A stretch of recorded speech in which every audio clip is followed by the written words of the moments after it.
Regresamos a esta edición de Al Cierre, en la que estamos analizando la problemática de las drogas en la región centroamericana. Conversamos con Gloriana Rodríguez, experta en derechos humanos, y con Gisela Amador, experta en política de prevención de drogas en Costa Rica. Antes de tomar nuestra conversación con nuestras dos panelistas, quisiéramos presentarles un resumen sobre una realidad que está viviendo la región, particularmente Guatemala, con relación al tema de las drogas. La influencia y presencia del narcotráfico en países de la región ha sido señalada por diferentes informes nacionales e internacionales, incluso por el diputado independiente Edgar Axip, quien denunció la presencia del crimen organizado en organismos de Estado. La lucha contra el narcotráfico va enfocada en dos funciones. Una, el tema de la famosa legalización de las drogas, y dos, el combate frontal y la lucha directa hacia, si no el consumo, por lo menos a la parte de la producción y el trasiego de droga. El accionar criminal y sofisticado del narcotráfico se ha evidenciado en capturas realizadas por las fuerzas de seguridad, quienes incluso incautaron hace algún tiempo un submarino que trasegaba drogas. Es que en la medida que siempre haya una demanda, siempre va a haber entonces una producción para cubrir ese mercado. En tanto no varíe esta dinámica de atacar al narcotráfico, se ve difícil, y sobre todo estados tan débiles como el estado de Guatemala. En Guatemala se ha señalado la influencia del narcotráfico, quien pretende tener injerencia o comprar funcionarios de seguridad y del sistema judicial, señaló el Observatorio Acción Ciudadana. De países vulnerables como Guatemala, porque tienen un estado muy débil, muy corrupto, son muy fáciles de capturar, de controlar, de cooptar, de comprar por parte de estas organizaciones criminales que tienen mucho poder, sobre todo con el poder de compra del dinero. Luego de la captura de presuntos capos guatemaltecos que fueron extraditados a Estados Unidos, se tendrán que realizar acomodos para continuar con las operaciones ilícitas, han señalado fuerzas policiales.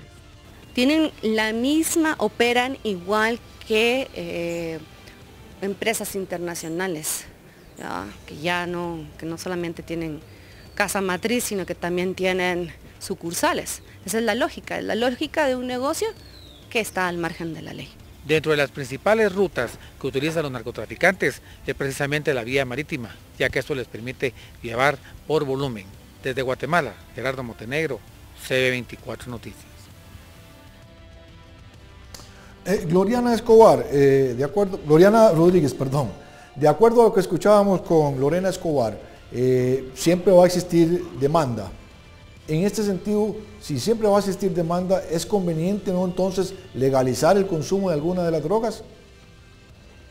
Bueno, esa es una discusión que se debe realizar, porque efectivamente el status quo no está sirviendo. Lo que ha sucedido es que las políticas han profundizado el sufrimiento social y no se ha reducido el consumo. Ahora, también hay otras alternativas que también se deben de tomar en cuenta, por ejemplo, la reducción del daño. Eso es algo que no se hace en Costa Rica como política estatal, pero ya incluso la directora del IAFA ha manifestado su interés. La reducción del daño toma en cuenta que no todo el mundo va a mantener la abstinencia, sino que hay personas que van a seguir consumiendo las drogas.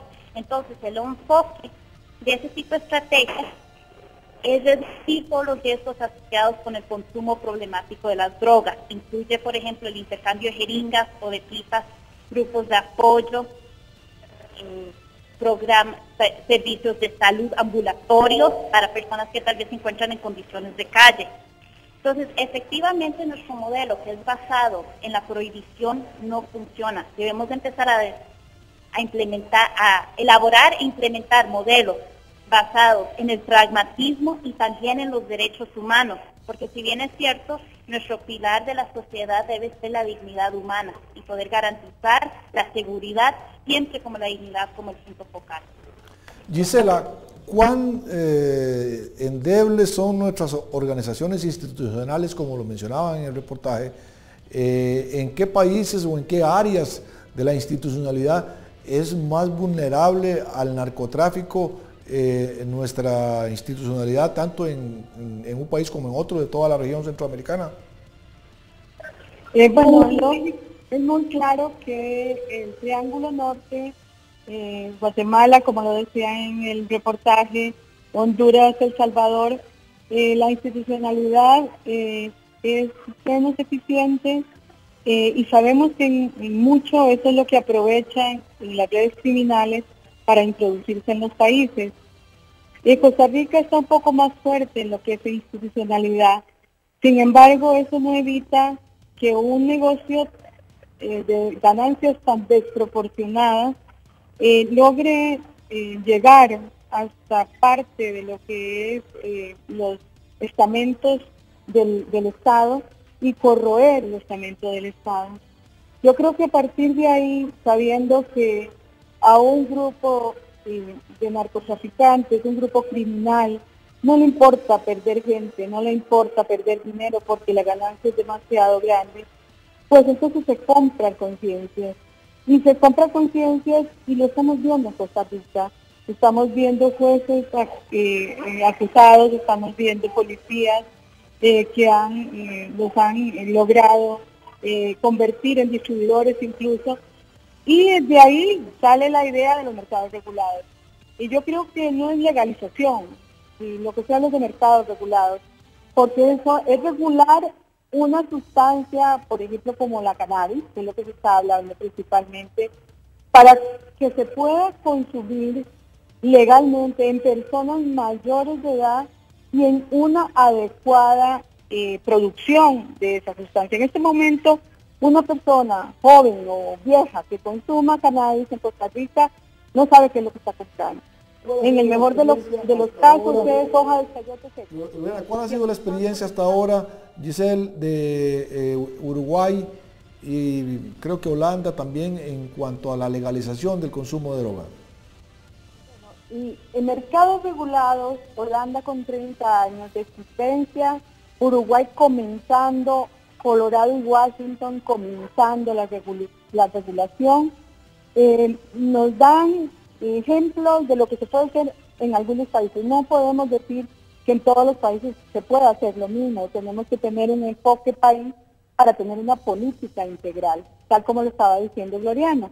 Entonces hay que meter otras estrategias que no necesariamente son mercados regulados.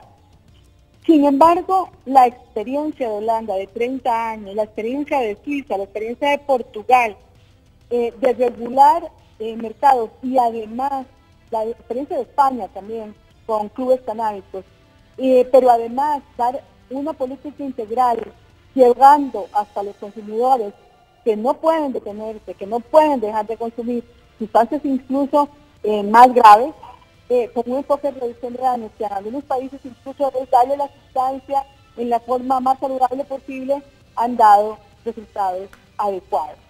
En ese sentido, permítame reincorporar a Gloriana. Gloriana, una experiencia que tenemos en esto es el licor, que ciertamente ya no existe el contrabando de licor porque está legalizado su consumo, pero los daños que consume o que provoca el consumo de licor están latentes allí y bueno, por eso en todos los países existen organizaciones dedicadas a combatir los daños que produce el consumo de licor. ¿No pasaría lo mismo con las drogas? Bueno, por supuesto. Por eso es que las estrategias de harm reduction o reducción de daños son claves, porque efectivamente sí pueden haber riesgos asociados con el consumo. Por ejemplo, el uso de las jeringas, si no están limpias, pues se puede contraer VIH. Pero la solución no es perpetuar medidas que lo que hacen es profundizar el sufrimiento de sectores marginados y excluir a las personas de las comunidades, sino hay que adoptar un enfoque multidimensional, en el cual se trabaja a nivel individual, comunal y organizacional. De hecho, yo ahora que estuve en Nueva York, trabajé con el Harm Reduction Coalition y es muy interesante porque el enfoque de ellos es desarrollar programas focalizados en los grupos más vulnerables para atender las necesidades y las idiosincrasias particulares de cada grupo. Entonces, es un enfoque que no se basa ni en juzgar, ni se basa en el castigo, sino, obviamente, se promueve la salud, se promueven los derechos humanos, pero más que nada es basado en la inclusión social y en el contacto humano. Muy bien. Vamos a un corte comercial y regresaríamos a nuestro último bloque en esta edición de Al Cierre.